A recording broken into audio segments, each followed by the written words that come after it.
안녕하세요, 여러분. 오늘은 여러분이 자주 겪으실 수 있는, 그러나 절대 가볍게 넘어가선 안 되는 중요한 주제에 대해 이야기해 보려고 합니다. 바로 가스와 방귀입니다. 아니, 그 흔한 가스와 방귀가 뭐가 중요해요?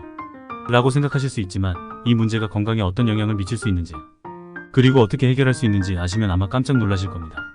먼저 가스와 방귀가 얼마나 일상적인 문제인지에 대해 이야기해 볼까요? 여러분 직장이나 가정에서, 혹은 친구들과 함께 있을 때 불쑥 나오는 방귀 때문에 당황스러웠던 적 있으시죠? 점심시간 후 회의실에서 조용히 가스가 차오르는 걸 느꼈던 그 불편한 순간들 분명히 기억하실 겁니다. 이런 일이 반복되다 보면 단순히 불편함을 넘어서 이게 무슨 큰 병의 신호는 아닐까 하는 불안감이 생기기도 하죠. 하지만 여기서 중요한 사실은 가스가 차고 방귀가 자주 나오는 현상은 단순히 불편함을 넘어서 우리 몸의 건강 상태를 알려주는 중요한 신호라는 점입니다. 그렇다면 왜 우리 몸에서 가스가 차고 방귀가 나오는 걸까요? 그 답은 소화 과정에 있습니다. 우리가 먹는 음식은 위와 장에서 소화되고 그 결과 영양분이 몸 전체로 퍼져나가게 됩니다. 그러나 이 소화 과정이 원활하지 않다면 음식물은 장 내에서 부패하거나 소화가 덜 된 채로 남아있게 됩니다. 이 과정에서 발생하는 것이 바로 가스입니다. 특히 가스가 차고 방귀가 자주 나오는 것은 소화불량의 초기 신호일 수 있습니다. 이 문제를 해결하지 않고 방치하게 되면 소화기관의 기능이 점점 더 저하될 수 있고, 이는 장기적으로 심각한 건강 문제로 이어질 수 있습니다. 그러니 단순히 불편함으로만 넘기지 마시고 이 문제의 원인을 찾아 개선하는 것이 중요합니다. 첫 번째로 고려해야 할 것은 바로 식습관입니다. 여러분, 많은 분들이 건강을 챙기기 위해 다양한 영양제나 보조제를 섭취하시는데 잘못된 방식으로 섭취하면 오히려 소화기관에 부담을 줄 수 있습니다. 예를 들어 영양제가 몸에 좋다고 생각해서 과도하게 섭취하는 경우 우리 몸은 필요 이상의 영양소를 받아들이게 됩니다. 그러면 소화기관은 이 과도한 영양소를 처리하는 데 어려움을 겪고 그 결과 가스가 발생하게 됩니다. 마치 컴퓨터가 과부하가 걸려 버벅이는 것처럼요. 또한 우리 몸은 모두 다릅니다. 각자 소화 능력이 다르기 때문에 같은 음식을 먹어도 반응이 다를 수 있습니다. 특히 채소와 과일을 함께 섭취하는 경우가 그렇습니다. 일반적으로 채소와 과일은 건강에 좋다고 알려져 있지만 이 둘을 함께 섭취하면 위에서 서로 다른 소화 과정을 거치게 되어 소화불량을 유발할 수 있습니다. 이는 가스를 발생시키는 주된 원인이 될 수 있습니다. 예를 들어 사과와 샐러드를 함께 먹는다면 두 가지 음식이 각각 다른 방식으로 소화되면서 위에서 혼란이 발생하고 그 결과 가스가 차게 됩니다.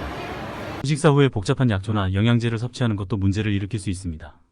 식사 후 건강을 위해 다양한 보조제를 추가로 섭취하는 경우가 많지만 이는 오히려 소화 과정에 혼란을 줄 수 있습니다. 여러 가지 약초나 영양제가 섞여 위와 장에서 제대로 소화되지 않으면 그 결과로 음식물이 부패하게 되고 가스가 발생할 가능성이 높아집니다. 이 경우 방귀가 잦아지는 현상을 겪을 수 있습니다. 이를 예방하기 위해서는 식사 후 보조제 섭취를 줄이거나 각종 약초를 혼합하는 것을 피하는 것이 좋습니다. 현대인들이 자주 겪는 또 다른 문제는 과도한 영양 섭취입니다. 다양한 영양제가 시중에 넘쳐나면서 우리도 모르게 필요 이상의 영양소를 섭취하게 되는 경우가 많습니다. 이 과잉된 영양소는 몸에서 독소로 인식되어 이를 배출하기 위해 가스가 발생합니다. 예를 들어 비타민이나 미네랄을 과도하게 섭취하면 몸이 이를 처리하기 위해 소화기관에 부담을 주고 그 결과 가스가 발생하게 됩니다.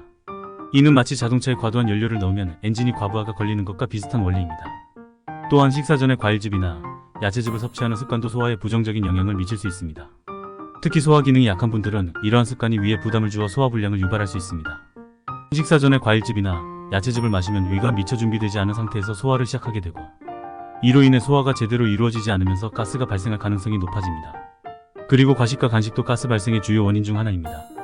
과식은 소화기관에 과도한 부담을 주고 이로 인해 장에서 음식물이 부패하거나 발효되면서 가스가 발생하게 됩니다. 간식 또한 문제입니다.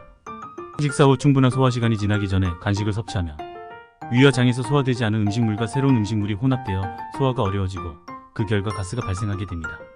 그렇다면 이러한 가스와 방귀 문제를 어떻게 해결할 수 있을까요? 답은 비교적 간단합니다.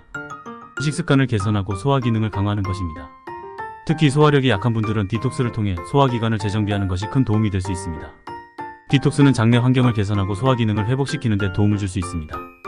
디톡스를 통해 장내 독소를 제거하고 건강한 장 환경을 조성하면 가스와 방귀 문제도 자연스럽게 해결될 가능성이 큽니다. 또한 채소와 과일을 섭취할 때는 따로 먹는 것이 좋습니다. 채소와 과일은 각각 소화되는 방식이 다르기 때문에 이를 따로 섭취하면 소화기관에 부담을 줄이고 가스 발생을 줄일 수 있습니다. 식사 후 보조제 섭취도 줄이거나 중단해보세요. 또한 과식과 간식을 피하고 규칙적인 식사 습관을 유지하는 것이 중요합니다. 소화기관에 과도한 부담을 주지 않도록 식사량을 조절하고 소화가 완료될 때까지 충분한 시간을 두는 것이 필요합니다. 마지막으로 충분한 수분 섭취와 규칙적인 운동도 가스와 방귀 문제 해결에 큰 도움이 됩니다. 물은 소화를 돕고 장내 음식물이 원활하게 이동할 수 있도록 해줍니다. 또한 규칙적인 운동은 소화기관의 기능을 강화하고 가스와 방기 발생을 줄이는 데 효과적입니다. 결국 가스와 방기는 단순한 불편함을 넘어서 우리 몸의 건강 상태를 알리는 중요한 신호입니다. 이 신호를 무시하지 말고 적절한 조치를 취해 건강한 생활을 유지하세요. 오늘 말씀드린 내용을 바탕으로 여러분의 식습관과 생활습관을 점검해 보시기 바랍니다. 이를 통해 가스와 방기 문제를 해결하고 더 나은 건강을 유지하실 수 있을 것입니다. 다음번에는 가스와 방기 때문에 난처한 순간을 겪는 대신 건강한 소화 시스템으로 활기찬 하루를 보내시길 바랍니다. 감사합니다.